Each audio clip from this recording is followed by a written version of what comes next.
की बऱ्याचशा एरियामध्ये मी जातो, वेगवेगळ्या ठिकाणी कार्यक्रम होतात, परंतु आपल्या या मानेवाडा भागामध्ये संयुक्त उत्सव समितीद्वारे हा परमपूज्य बाबासाहेब आंबेडकरांचा कार्यक्रम होत असतो.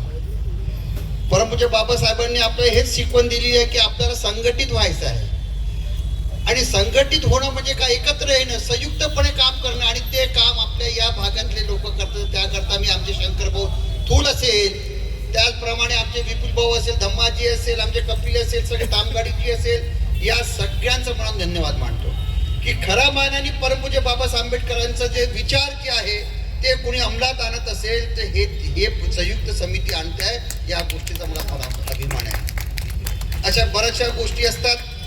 मी आज जे इथे ज्यांचा कार्यक्रम आहे, भारतीजी, हिमेश भारतीजी, मी तुम्हाला विनंती करतो की हे जे आपल्याला जे गीत सादर करतात हे गीत नसून तर परमपूज्य बाबासाहेब आंबेडकरांचे विचार असतात.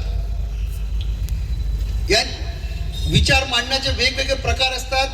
त्यातला एक प्रकार म्हणजे हे गीताच्या माध्यमातून असतात. म्हणून तुम्हाला विनंती करतो की हे जे गीत म्हणतात हे कुठलं मनोरंजन नसून तर बाबासाहेब आंबेडकरांचे विचार आहे असं समजून तुम्ही ऐका, ही तुम्हाला विनंती करतो. आणि आमचे बंधू जे आहे त्यांना मी नक्कीच शुभेच्छा देतो आहे. आणि भाऊ तुमचं नाव खूप ऐकलं आहे. आज मी इथं आलो आहे तर एखादं गाणं नक्कीच ऐकेल. तर मी परत एकदा या मानेवाडा भागातल्या सर्वच नागरिकांना परमपूज्य बाबासाहेब आंबेडकर यांच्या जयंतीच्या खूप खूप हार्दिक शुभेच्छा देतो आणि थांबतो.